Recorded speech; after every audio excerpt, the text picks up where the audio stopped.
Hey guys, this is your trainer Anirudh Chhillar. So I'm back with another video of EIGRP. I hope you're learning in a good way and in good pace. Let's go. Fine. So this time, of course, neighborship is not gonna to come up. You can move on switch 4 because I changed this K value on switch 4 or on switch 2. I think I changed it on switch 2, right? So definitely switch 2 will have broken its neighborship with switch 4 as well as R5. Now, if you move on switch 4, change your K values as you changed it on switch 2. Matrix weight 0, 0, 1, sorry 0, 1, 0, 0. Now you will see that switch 4 will form neighborship with switch 2. It have formed, but still switch 2 will not form neighborship with R5. So if you move on switch 2, show IP ICRP neighbor, you see that it does not have any neighborship with R5. So now you will think to move on R5 and you will try to change K values of R5. Now you will see that R5 will form neighborship with switch 2 but will break neighborship with R4, R3 and R2. That is why we always say that K values must be same within an AS. In a single AS, K values must match on all devices. So now you have to change your K values on all devices. So let's move on R1 now. First of all, say matrix weight 0, 0, 0, 1, 0, 0. Do show history. Just copy it and paste on all other devices.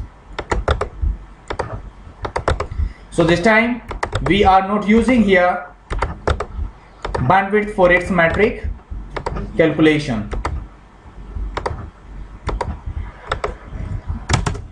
But once again you will see that switch 4 will be having all prefixes available inside its own routing table. You see. Understood? Fine. Show IP protocols. You can see we have changed K values. So it have proved that K values must be same. So we have proved it. Now by default hop count value is what? 100. However, EIGRP do not consider this hop count value for its metric calculation. But still hop count is there because it is working as a distance vector routing protocol, and it is mandatory for all distance vector routing protocols to keep hop count values, hop count information. Even you can check it. Show IP route 150.1.9.0 which is coming from switch 3. What is the maximum what is the hop count? 5. Means that we can reach this subnetwork, we can reach this subnet after crossing 5 hops. And if we go through this command, if we go through this output of this EIGRP, that maximum hop count is what? 100. Means that it can receive only those, it can accept only those prefixes, only those routes which are coming with hop count value, with maximum hop count value 100. If any prefix will come with more than 100 hop count, then it will simply discard, it will simply drop all those prefixes. To prove it, what can we do? We can make it 4. We can configure its maximum hop count value as 4. Router EIGRP, see, it is not TTL. Do not compare it with TTL, because TTL will always be configured some certain value. Will be configured any certain value, like sometimes it will be 128.25, sometimes it can be 255, sometimes it can also be 64 as well. And then whenever your packet will across one device, it will decrement its TTL value by 1. But here in EIGRP, the meaning by hop count is this, that whenever a prefix will across one router, its hop count value will be increased by 1. So router EIGRP 100 say metric maximum hops up to, let's say, 4, but you can configure it up to 255. And this time you will see show IP route. Is it having 9.0 now? They can inject this problem in your T-shoot in EIGRP. They can change your maximum hop count value, and you will never, some of the prefixes will be there, but some of the prefixes, required prefixes will not be available in your router's routing table, and you will check that is there any distribute list or whatever it is. You will never focus on hop count, but route will not be present over there, right? So now you do one thing, change your hop count value, router EIGRP1, metric, maximum hops. You can also configure it as 2 for 5. So after configuring maximum hop count as 2 for 5, you will see that your neighborship will go down, will come up once again, and then this time you will see that all prefixes are available in the routing table of switch 4. And remember that in all distance vector routing protocol, whether you talk about the RIP or EIGRP, they will advertise only and only best path information towards their neighbors. Any problem here?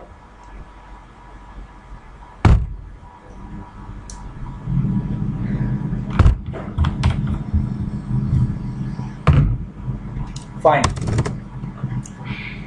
After it,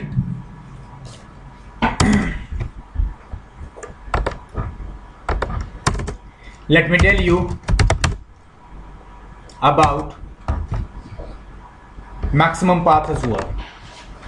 What do you mean by maximum path actually?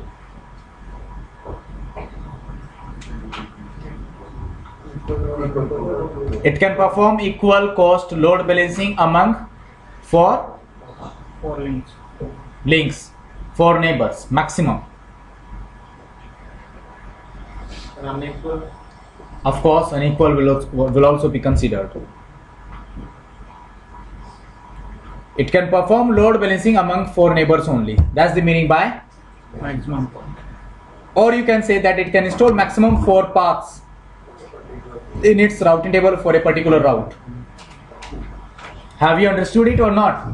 It can install maximum 4 routes inside its own routing table for a particular destination network. That's the meaning by maximum path. You can also change it. Router EIGRP1 maximum paths can be configured up to 16 and will vary. This value will vary according to platform and also iOS version 2.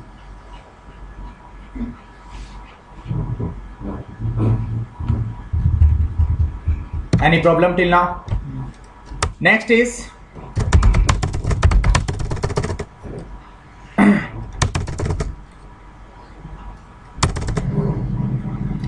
tables. Let's talk about tables as well. Routing table will contain only best routes, best path. Neighbor table will be having information about your neighbors only. As you can see here, show IP neighbors. One command is also there, neighbor details. You can see that what is the version of iOS version of your neighbor. It have already performed 1 retransmission, 0 retries, and number of prefixes are 22. Then after it, you must be aware with this, with the meaning of this hold down interval, uptime, SRT, TR, TO, queue count, sequence number, everything. And I hope that you have already learnt about all these things during CCNP work.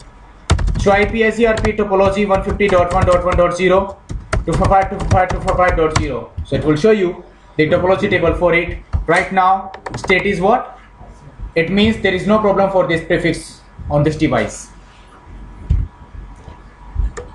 Inside topology table, you can also come to know about its attribute which will be used for its metric calculation, like total delay from here to reach this prefix, reliability, load,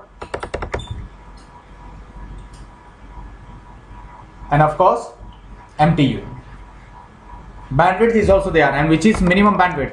However, on switch 4 you are having fast Ethernet link, and in GNS by default bandwidth on fast Ethernet link is what? 10 Mbps.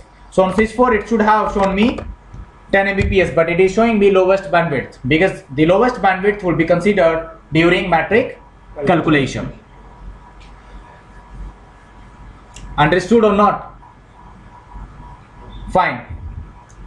Now after going through all these things, let's talk about timers as well, hello interval and hold interval. To change hello interval or hold interval, go to your physical interface on which your neighbor is connected and then say IP hello interval EIGRP, its AS number, and then your hello interval. And hello interval can be configured in between 126535, any value.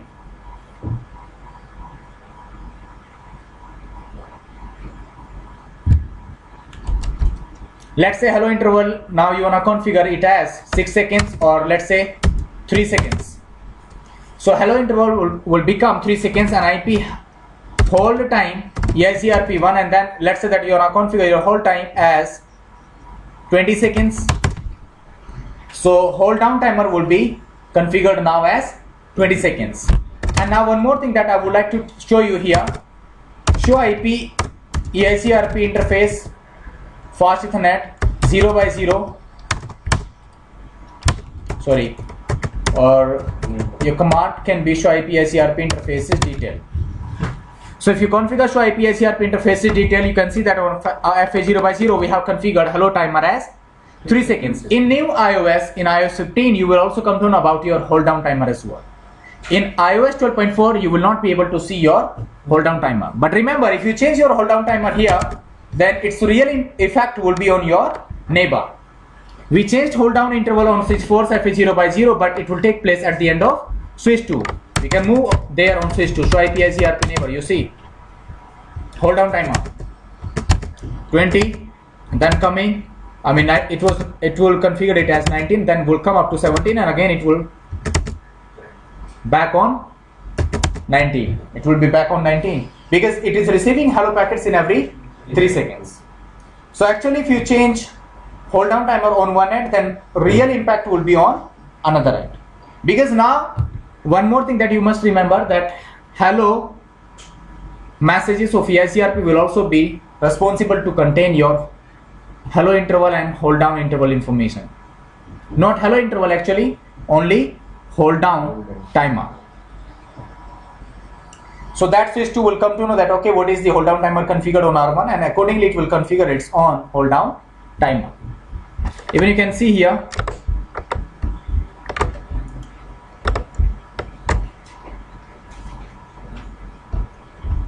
hellos are transmitted with the help of multicast address .10.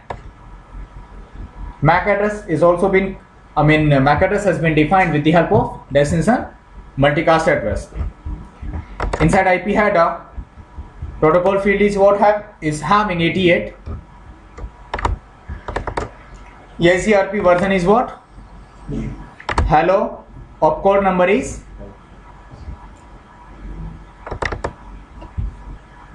hold down timer is what?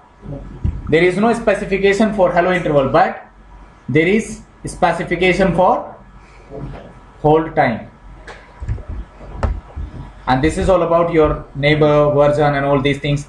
And in TLV type length value, it can also send information about your stub router or something like that. Do you remember that in EIGRP we can also perform stub routing?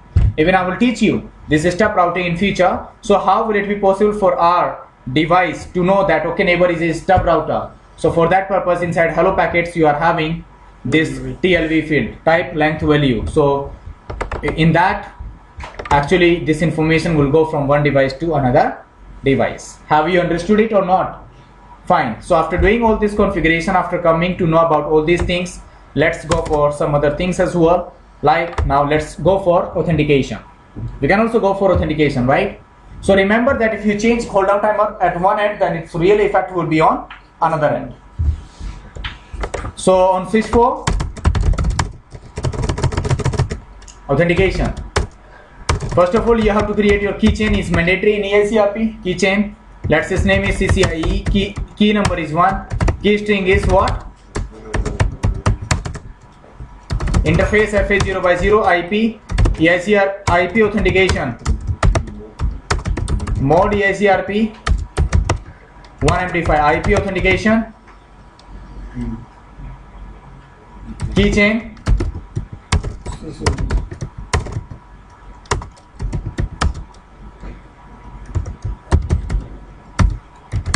CCIE.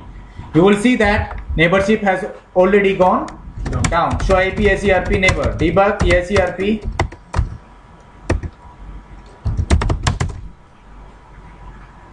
To receive hello coming from there, missing authentication. Whereas at our own end, authentication is configured. So now you do one thing, move back again on switch 2, create keychain,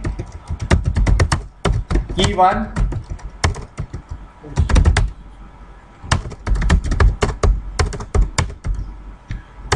Then say IP IGRP, sorry, IP authentication.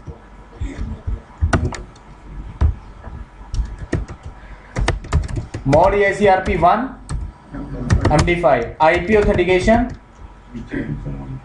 Keychain EIGRP 1 name was.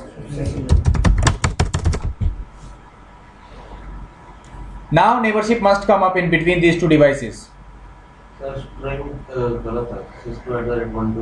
Okay, that is why now it is saying invalid authentication. So do one thing again, go to keychain, which was CCIE key 1 key string Cisco at. Neighborship must come up now.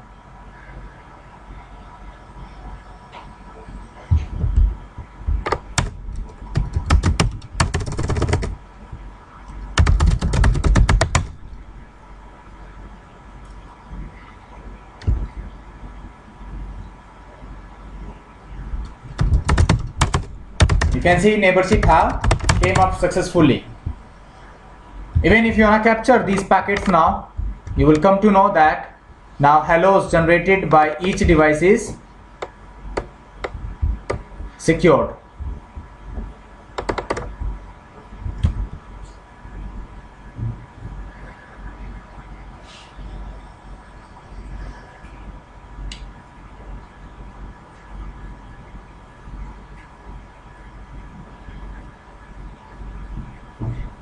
Any problem?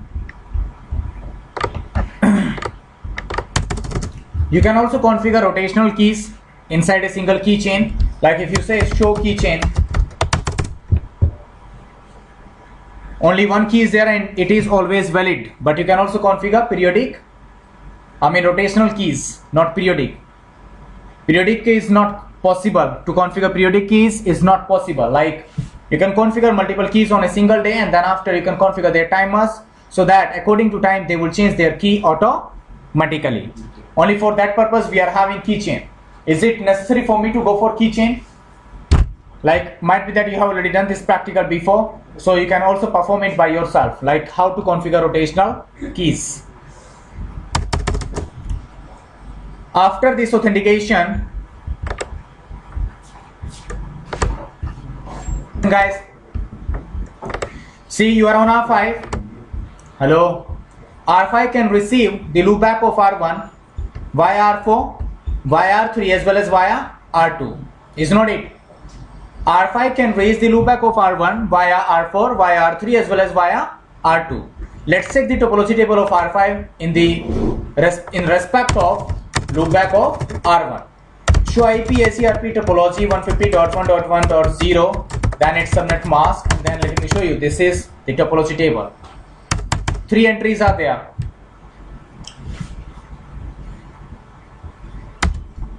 This time we have seen the detailed topology table in detail, but if you simply say show IP IGRP topology, then you will see that for the loopback of R1, which is 150.1.1.0, it is having one successor and another one is what? Feasible successor.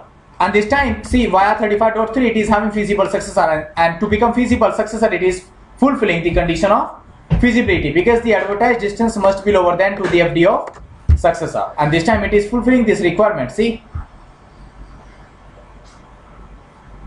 FD of successor is higher than to the advertised distance of feasible successor. That is why it have become feasible successor. But if you open it in detail, then it is showing you that it is also having one another path to reach the same destination, but it is not feasible successor. Even you can check, you can compare its advertised distance with the FD of successor. This is FD of successor, this is advertised distance of third route. So even this route is not eligible to become feasible successor. So its feasible successor is via R3 only. From R5 to reach the loopback of R1, successor is via R4, feasible successor is via R3. Even if you check its routing table on R3 as well, its best path will be via switch 1. You know why? because via serial link its delay will become 20,000 microseconds and bandwidth will be 1.544 Mbps. But if it goes via switch 1, then the bandwidth will be 10 Mbps and the delay will also be lower than serial interface. So for R3, of course, its best path to reach R1 must be via switch 1. So you do one thing, go to R3, try to trace route. Any problem? It is going via switch 1 and then R6.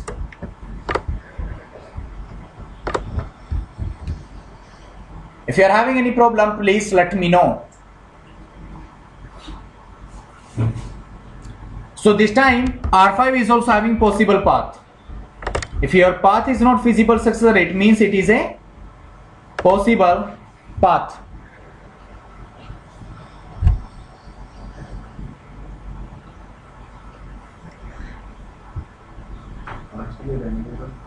What?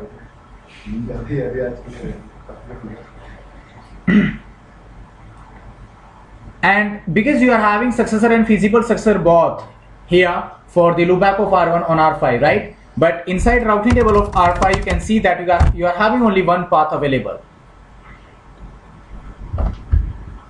which is via R4, because its successor is via R4. Even you can again check its topology table. Its successor is via R4 only.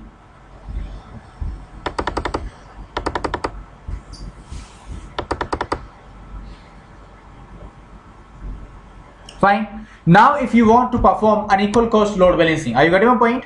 If you want to perform unequal cost load balancing on R5, then you can change your variance, because by default your variance is configured as 1. And I hope that all of you are aware that what is the meaning by variance. Variance works as a multiplier. Variance works as a multiplier. So what will happen now? Router EIGRP 1 say variance 2. Now if you have configured your variance as 2, how does it function actually?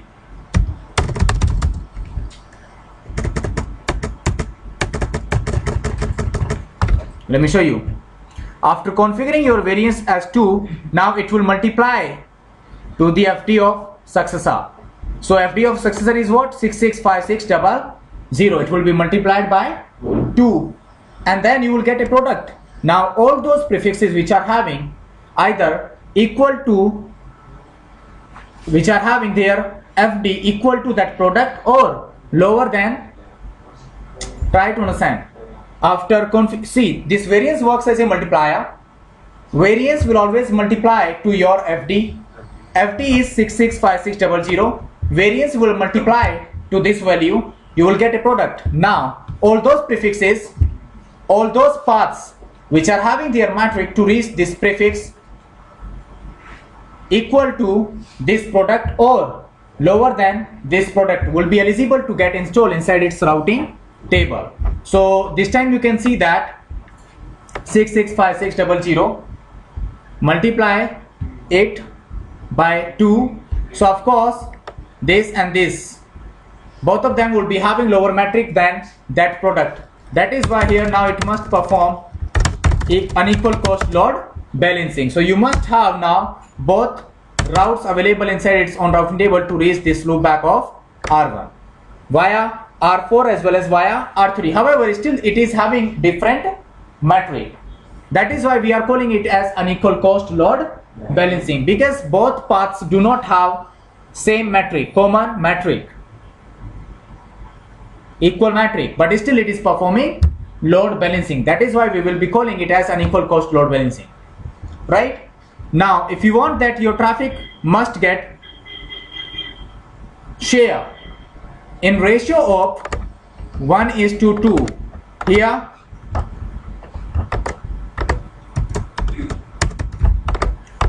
via R3 it must send only one packet out from 3 packets, and via R4 it must send 2 packets. Right now R5 is performing unequal cost load balancing, but still if you trace route packets from R5,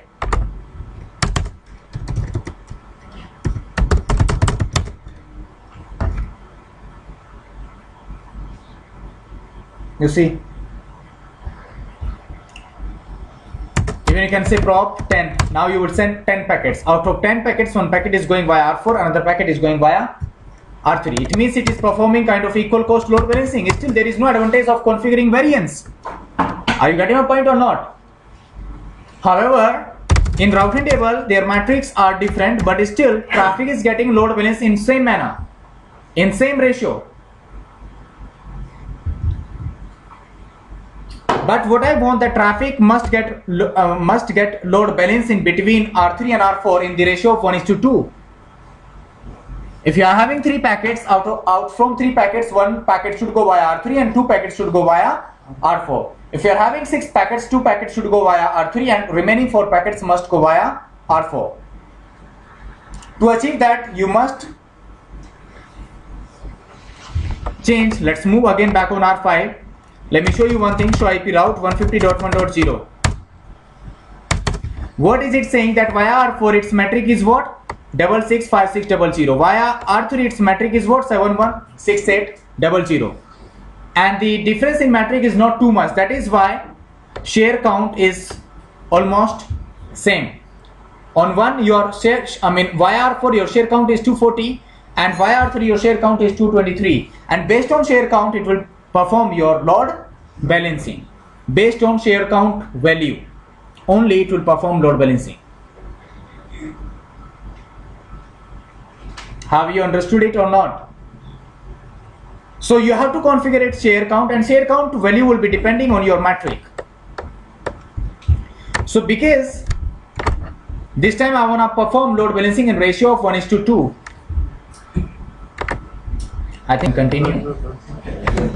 So on R5 you can see that we can reach it, we can transmit traffic in the direction of R4 as well as in the direction of R3 towards R1. But it is not performing load balancing in ratio of 1:2. To get appropriate load balancing in ratio of 1:2, we can modify its metric by modifying delay, because this time we are considering only and only delay for its metric calculation, right? So you can see via R4 its total delay is what? And via R3 it is. Now configure their delay in ratio of 1:2 only. Now do one thing, configure total delay via R4 either 14,000, are you getting my point? Or configure total delay via R3 as 52,000. Because if delay is higher, metric will always be higher. Try to understand. If delay is higher, metric will be higher. And if metric is higher, it means low traffic will go through that path.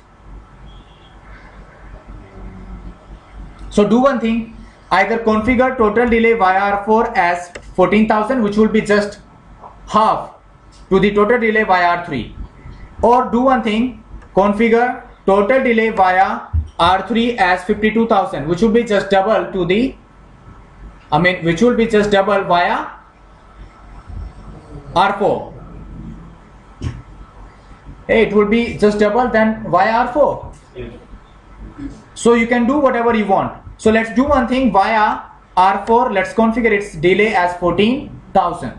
To make it 14,000, you see that here on loopback itself we are having 5,000. This is 10 Mbps, so total delay will be 1,000. So 6,000 and 20,000 is here, 26,000. That is why via R4 it total delay is what? 26,000. Now make it 14,000. We have to make it 14,000. So 6,000 has already configured up to R4. So here we must configure its delay as 18,000 only. Sorry, 8,000. We must configure its delay as 8,000 only. So that overall delay will become 14,000. See, try to understand. On loopback interface by default its delay is configured as 5,000. Let me show you.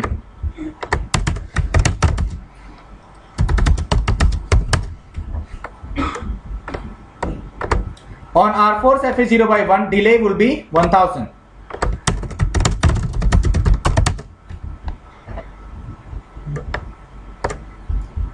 But 6,000, then here it is by default 20,000. So what should we configure here on R5 says 0 by 1, so that its total delay will become 40,000. So reduce its delay and make it 8,000 now, so that overall delay will become 14,000. And do not modify delay at the end of R4 as 0 by 1, because it will use cumulative delay, actually cumulative delay. So you must modify the delay of that interface which is receiving your prefixes, which is receiving your updates, not on that interface which is transmitting out your updates. So on R5 serial 0 by 1, go to serial 0 by 1 and configure now your delay as 8,000. So 800, because your delay will always be configured in the multiples of 10. So it will become automatically 8,000 now. Show interface serial 0 by 1. Check it out.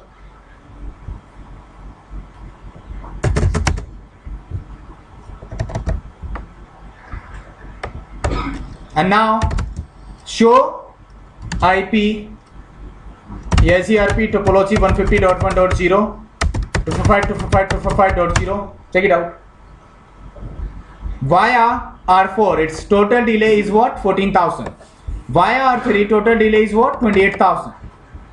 Via R4 metric is,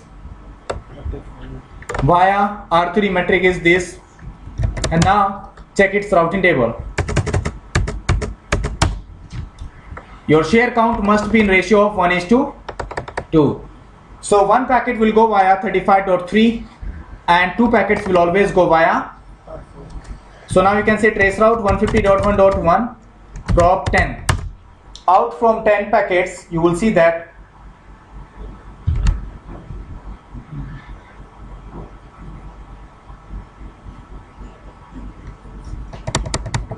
still it is performing load balancing in ratio of 1:1. Show IP route. Let me show you that its metric must get changed now here. Yes, that is. Once again try to trace route. Yeah, this time your changes have taken place. Via R3 only 3 packets went. Remaining 7 packets went through. Tell me. Via R4. You can count them. 1, 2, 3, 4, 5, 6, 7. 7 packets went through R4, 3 packets went through R3. So that's called unequal cost load balancing. So it will really help you out where you are having multiple links with the different bandwidths. So accordingly you can perform load balancing. This is actual unequal cost load balancing. But this time, you know, we are not considering bandwidth for metric calculation. We are considering only and only delay. That is why by modifying only delay we have achieved this task. If we would have used bandwidth for metric calculation, then it was also required, I mean it could be required to make changes in bandwidth as well to achieve this task.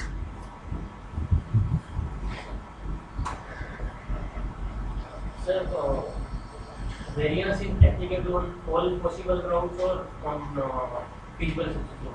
Feasible successor.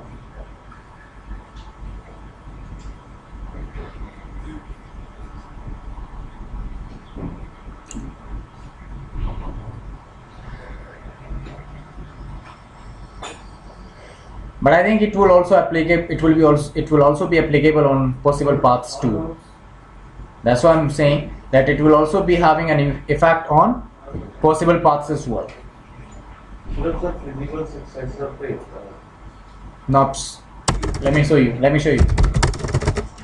Router EIGRP 1, no variance 2.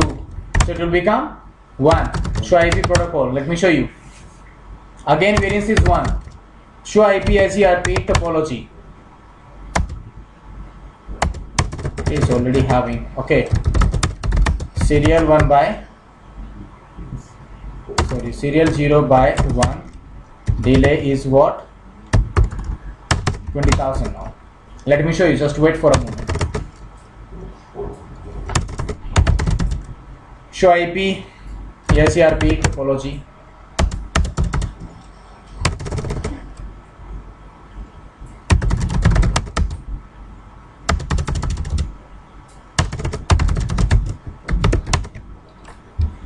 Let me show you for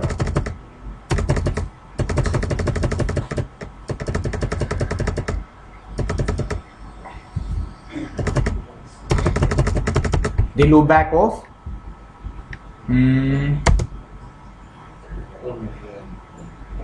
this is the topology table when we are having our variance 1 router EIGRP 100. Now configure variance as 2.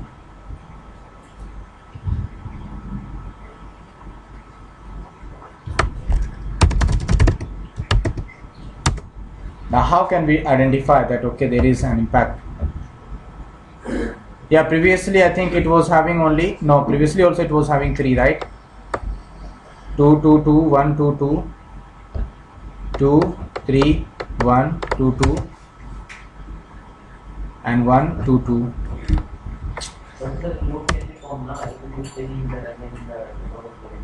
But in that case it will be performing load balancing. Yes, you can say. You can say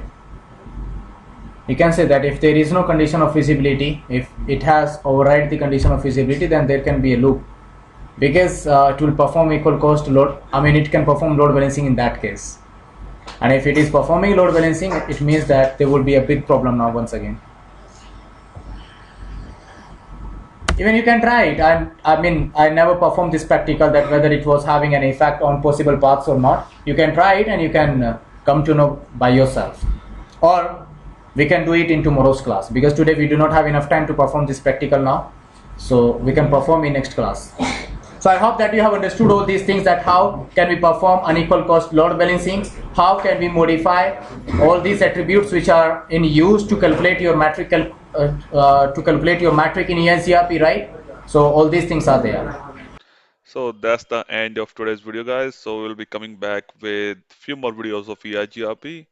I hope you learned something new today. So if you like this video, please subscribe my channel. That's @ARC_tutorial. Thank you so much, guys. See you later.